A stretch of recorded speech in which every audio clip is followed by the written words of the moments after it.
Good afternoon. Johnson, we are all set whenever you're ready to start. Great, thank you very much.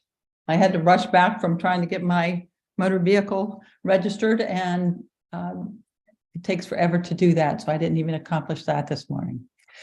But here we are. It is April 24th, and we are here for Human Resources and Labor Relations Committee meeting of the Board of University of Maine trustees. And we'll call the meeting to order, and I'll ask the clerk to call the roll, please. Certainly. Trustee Dobson. Here. Trustee Ames. Here. Trustee Flood. Here. Trustee Loring. Here. Trustee McMahon. Here. Trustee Mishu. Here. And Trustee Riley is not able to join us, so we are all set to start. All right. The first order of business would be that I would seek a motion for the Human Resources and Labor Relations Committee of the Board to go into executive session under the statutory provisions of 1 MRSA 4056A to discuss the evaluation of personnel and consideration and discussion of appointments, evaluations, employment, and duties, and 1 MRSA section 4056D to discuss planning for negotiations and communications with AFM, UMSA, AXM, police, PATFA, and service and maintenance unit. Is there a motion? So move. Second, anyone? Second. It's been moved and seconded to go into executive session. And Ellen, would you take the vote? Trustee Dobson. Yes. Trustee Ames. Yes. Trustee Flood. Yes. Trustee Loring. Yes.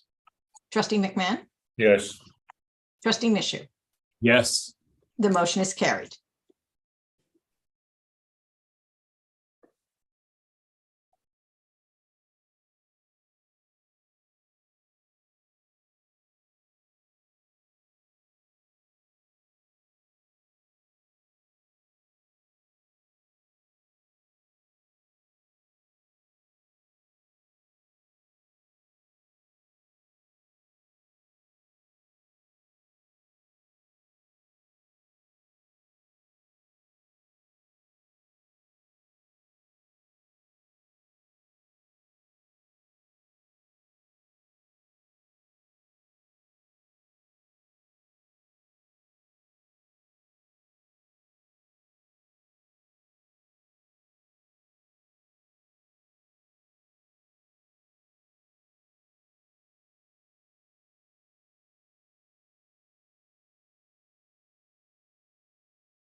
it looks as though everyone has come over. And it is, I have two different times, slightly off, but about 1:35.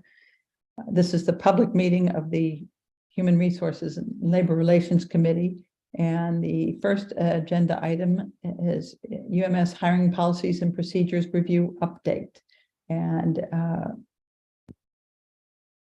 I'm happy to take are that. you ready to go forward with that? Yes, I am. Thank you. Just wanted to give everyone a very quick update. As you know, we were charged in July with looking at all of the system hiring policies at the system level, at the campus level, for all of the different types of searches that one might be involved in, an internal search, an interim search, a full-time, someone through executive employment. You know, there are several categories of searches that we host at the University of Maine system. And we were tasked with looking at the processes around those and making sure that we had all of the necessary information and steps for a search committee to be successful, and that it aligned, with all of the fair hiring and the legal aspects of hiring. And then also, when that is done, that the board policy is in place that we would need to support the work that HR folks do as they're hiring and making those types of decisions for our system and our campus. So we did begin that work in July and started looking, transitioned a bit the focus of the work at the end of the year, beginning of the year, as we started in with some new leadership in human resources. And I'm pleased to say that we are very near the end of the work, but because of some great feedback and questions that we've received from the trustees and folks that have been involved in this process, we have decided to extend the review a bit further and tackle some of the other questions that we had not included in what we were doing with this review. So looking forward to having a robust report to offer to this group, potentially at a May board meeting, but if not, it would be at the following HRLR committee meeting for review. So I just wanted to give you a very quick update that the work is continuing and nearly complete. I'd happy to entertain any questions. And we welcome Mr. Foster to us. It's good to have at least one public member to keep us honest. Is there anything that you would like to ask about this subject matter? Chair Dobbs, I think he's on to present the two reports later on. Okay. The Well, I workforce. wouldn't want you to talk out of subject matter. So that's fine. So I think we're at the March Board of Trustees Citizens Comment section. I believe. Yes, if there's no questions on the review of the hiring procedures, I'll move right into the next, which is again, just a reminder for any of those who were participating in the March Board of Trustee meeting.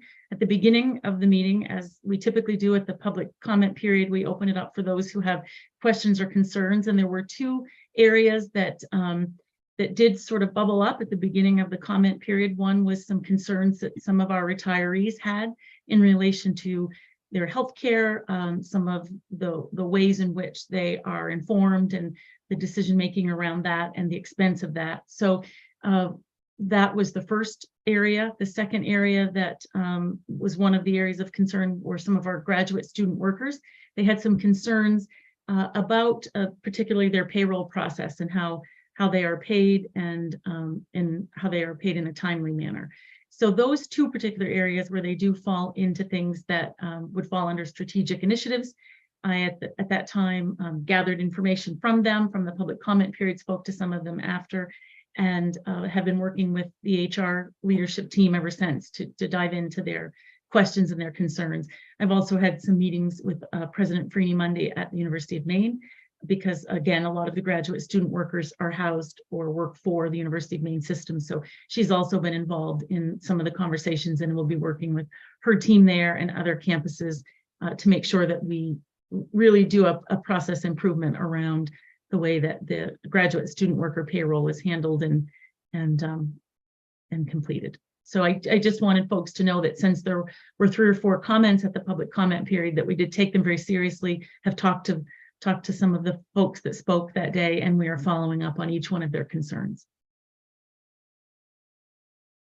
I'm happy to answer any questions about that. Any questions? Hearing none, we'll move on to the next two items of business. Tab 3 is 2022 Workforce Profile Report. And Mr. Foster, I believe you have the floor for this segment. And are you also doing tab 4, tabs 3 and 4 together? I think so, yes. Okay, thank you. Sure. Everyone, Jacob Foster. I am sort of the newly appointed compensation manager here. And I'm going to be talking about our workforce profile and then afterwards the turnover report. So our workforce profile is a yearly report that represents our full-time and part-time regular employees. This particular report captures those who were receiving a paycheck as of our October 31st census. So this would have been October 31, 2022 census. There's also a small analysis of our part-time faculty members, which we consider temporary and not regular. So they get their kind of separate attention in this report. This kind of data we've been collecting for around 10 years. The way we've been reporting it has changed significantly in our most recent years. So it's a harder string to follow than you'd expect in terms of historical data, but it's all sort of relevant in there. Looking at our gender statistics, total workforce, we have 4,521 regular employees. Of that, 835 are part-time faculty teaching in the fall of 2022. Overall, our workforce consists of 55% women and 45% men. For faculty, there's almost an even split between men and women. Women are at 49.8 and men are at 50.8. Women make up the majority for both our salaried and hourly groups. Looking at average salaries, this is a pretty consistent statistic from year to year. They increase every year. We saw a bigger increase with our salaried and faculty groups. We were up a 13% increase from 2021 for the hourly group, 7% for our administrative group. And these are all pretty consistently the same amount of increase year over year, so nothing was surprising here. Average age, little variation again from year to year. Average age was 48 years old. That includes all of our groups. The majority of the workforce is under 55 years. The only group with a majority over 55 are the administrators. Looking at highest degree, we had a big push this past year to get more employees to report their highest degree earned. So we saw a lot more data for this year's report, which was really great. Percentage of employees that have not disclosed a degree type fell from 18% to 16%, which is awesome. Race and ethnicity, minority status increased from 7.4% to 7.7%. Up from last year. UMaine and USM campuses maintain the highest percentage of minority status, which is the case typically every year for those two campuses. Average years of service, looking at 11 years for the entire workforce, which is the same as it was in 2021. Machias has taken the lead for the longest average years of service at 13.8, and UMA has the lowest average years of service at 9.9. And then the small analysis of the part-time faculty group. Part-time faculty teaching load decreased by 207.5 credit hours from fall 2021 to fall 2022. USM still maintains the highest number of part-time faculty at 361 employees. And that's kind of the brisk overview of this whole report, and definitely can answer questions if you have them. You managed to squeeze an awful lot of information. Yes. That was, you know, a lot more numbers in the report itself. I looked through it and tried to see some of the trends that you were talking about, and it's very interesting. Do you have any basis for comparison about how these numbers line up with what's happening elsewhere in public education? I don't actually. We just kind of look at ourselves. Is there any plan to look at others and see whether we're doing better, about the same? Yeah, in the turnover report, there's more benchmarking that we do with Coupa data and some iPads data that we can benchmark against, but that's very specifically for like terminations analysis stuff. Not so much like demographic information, unfortunately. Are you aware that others collect it and or share it? I am not. We can check into that. Yeah, it might be something worth looking into. I do think in the next section, as Jacob mentioned, when he is talking about the, turnover rates and things like that, that's where we do compare to our peers, and there's some information that they have there. And as I'm saying that, I would say, Jacob, maybe you could explain when you get to that, what Coupa is, just for those that may not understand the reference. You can just let them know what that is. Thank you. Definitely. Yep. So I just have a question. I don't have the report in front of me. Can't see it. So are we on like the highlights 4.1 yet in that area? Because I do Yes. have- okay, so I have a question of the gender comparisons. I don't know if I missed it, but I didn't see in the salary portion gender comparisons, people in the same positions, like male, female doing the same jobs. Is there a difference? And that was one of my concerns. I think I mentioned that a few meetings ago. Yeah, it's not something that I think we've done with this specific report before, but it's definitely something that could be done. Looking more of a position-based sort of analysis. Yeah, and the other thing is the minority hires. The 62 new minority hires. Yes. Is this the right section? Okay. Yeah. And you say 31% left. 31% of those 62 hires left during the first year of employment. Yep. That's right. I think that's kind of high. I wonder if do we know any reason why that's happening, or? That I don't know. Okay, I- you probably don't need to know that. I mean, I'm just, Yeah. Well, those are good questions, Donna, and we don't at this point okay, thank you. know the information. We could do a benchmark on what's happening nationally in that number and see how we're doing compared to others. We do exit interviews with employees when they leave, but those are confidential, so we would have to be careful about what we share along those lines. Okay, Would it be possible to determine the reasons that are given without assigning a name? That's possible. Because if just because I wanted to move to Canada, or if they're moving for reasons unrelated to anything that we have control over, that's one thing. But if we have some control over it, such as is there any perception of bias in the workplace as to gender and ethnicity, it would be very helpful to know that. Yeah. Without violating. We would have to look at how we're collecting that information, both in terms of what we do with the exit interviews, as well as how we keep statistics on who those people are. So it would be, just off the top of my head, I think it would be difficult, but we could take a look at it. So thank you for those questions. They're good ones.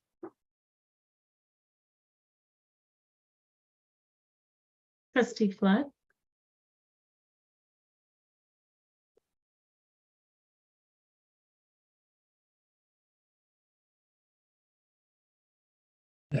Okay, thanks. Thank you. I just wanted to follow up on Trustee Loring's question about gender comparisons. I'm thinking of gender comparisons of similar positions, doing some kind of a comparison internally even at campus by campus, or something that's not completely difficult to do, but something that would be meaningful. It would be, you read and see sometimes about companies or situations that, raise some red flags about comparison of salaries between genders. And I think it would be best to have information that says we don't have that problem, rather than not have information and not be able to really answer the question. So if that was something that could be incorporated in this type of a profile report in the future, I think that would be helpful. It would probably give us all a little bit of comfort that we know for a fact that we are in alignment with what we probably should be doing. So I was just wondering if, I think that's what Donna was interested in. I kind of wanted to second that, and just hope that maybe in our next update, we could have something like that. I'm sure that Jacob and Judy have written it down as well, but I did write down position-based analysis, doing a comparison of gender comparison for similar positions, and we can have that. I would say gender and minority. Yep, I can add. Yep. Oh, I actually had that as number 2. Yep, I did have that below. I had 1 and 2. Yep. And Can I just add a friendly amendment? We'll certainly write that down and look into it. I'm not sure we're going to have it by the next meeting, so. I wasn't even thinking in terms of the next meeting. Great, thank Judy. you. Thank you. I think, we want to get better as we go. I don't think that's an emergency in my mind, but it's Right. something I think we should Thank you. make a habit of doing. Right. And I wanna- again, it's going to be even more complicated if we want to say, well, how do we compare with others? In other words, are we treating ethnic minorities better salary wise, better in terms of hiring, and the same with gender, or worse, or the same, or at least approaching equity? And Trustee Loring, did I jump over you? Is your hand still up? Your hand is up. No. I didn't, okay. I realized that after. I didn't mean to. Okay. All right, anything else on workforce profile? Move to turnover profile? So looking at our turnover analysis, this report includes only regular staff in primary position records. They had to have been active, on leave with pay, or leave without pay status to be included in this. Regular staff in the part-time faculty bargaining unit are also included. It's a very small population. This report covers period from November 2021 through October 31st, 2022, that census date. Total separations for any reason was 682, which was an increase of 20.1% from last year.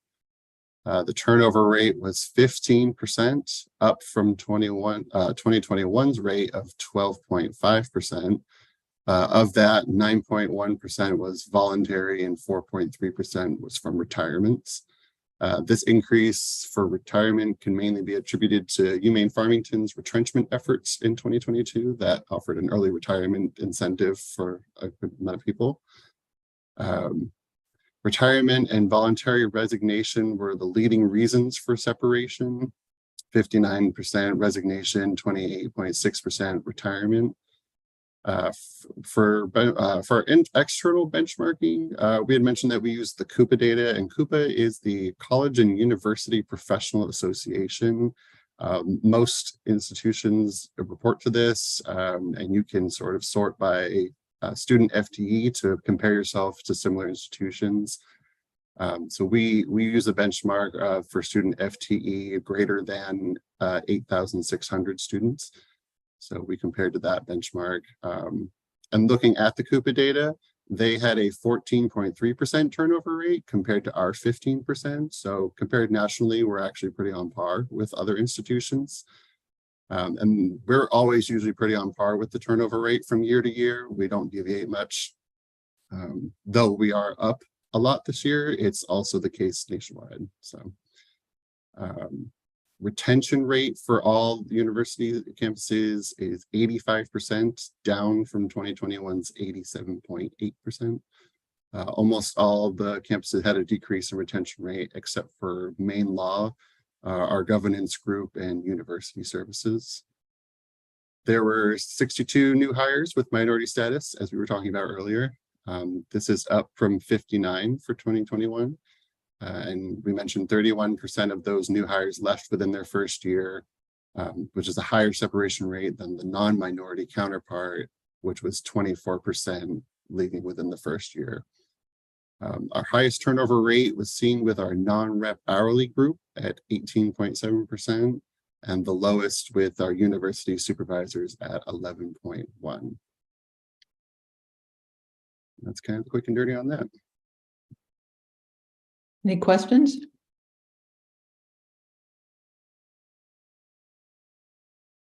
Anyone? Any thoughts?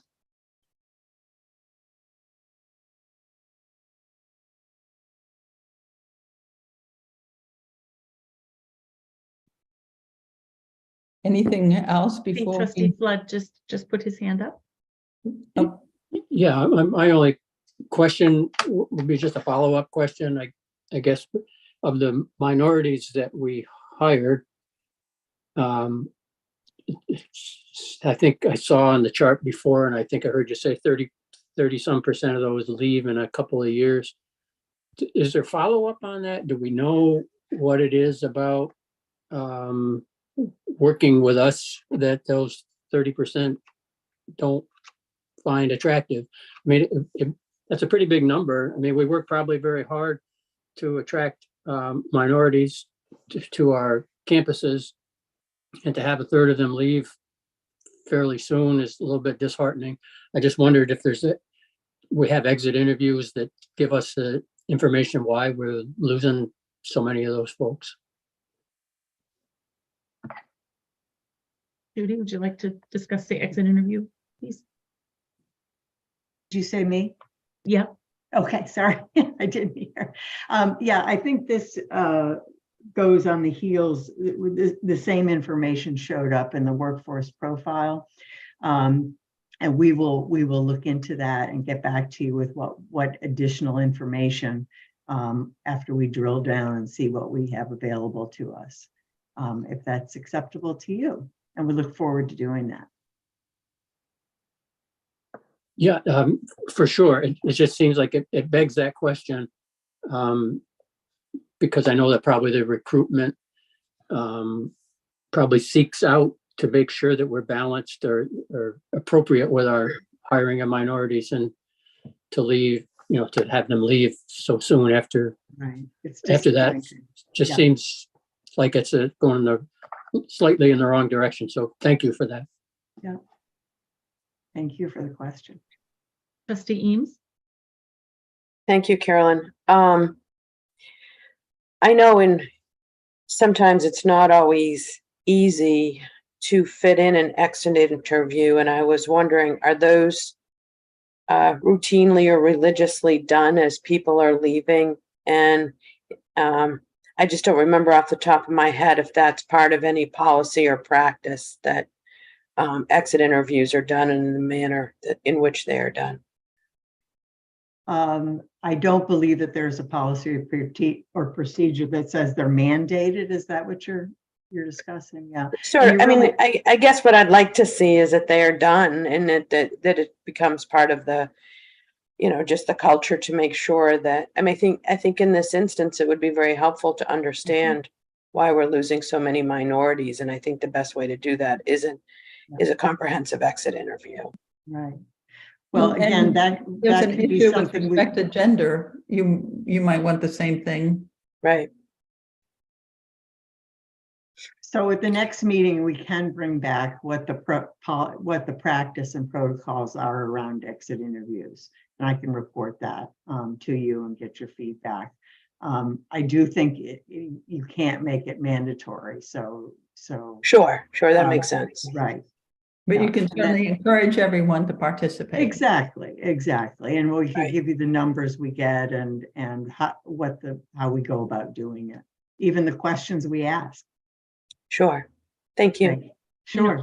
I can add to that, that in the little bit of experience I've had when folks have left my area, there's like sort of a checklist of things we do at the end.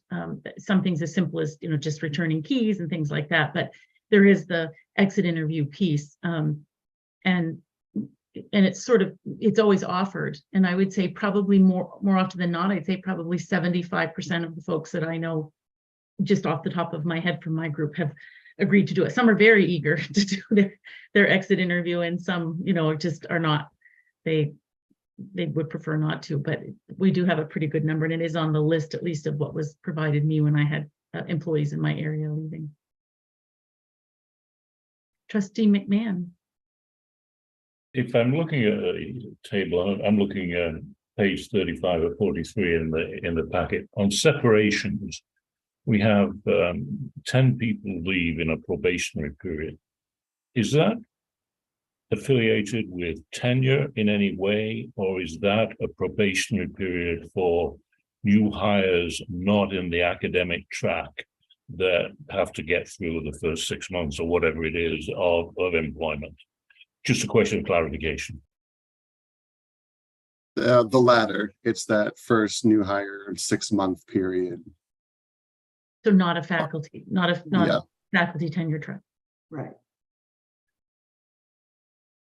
So people who drop off the tenure track would be classified as resignations then? Yeah, I would say so. Okay, But that would mean they leave the university overall, right? Yes. yes.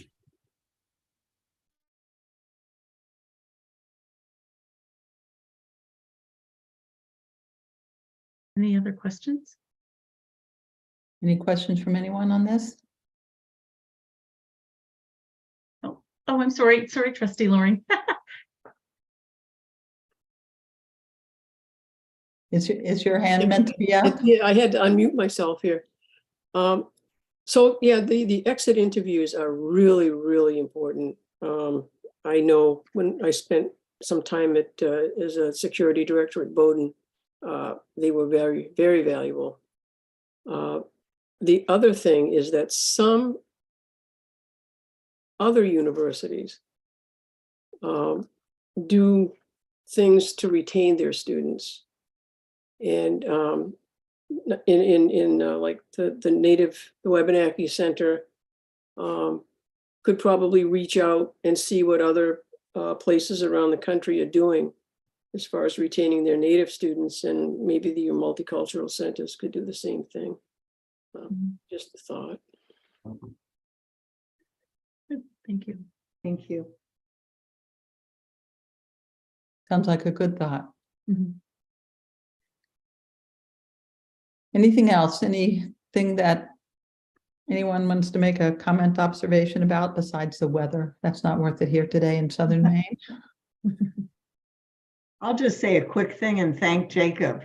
You did a nice job today for your first time, and I appreciate you coming and answering questions, and we'll hopefully see you in the future.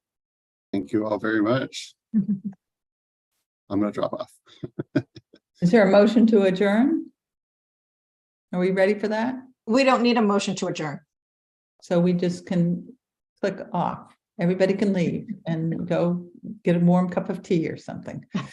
All right. Thank Thank you you. very much. Thank you.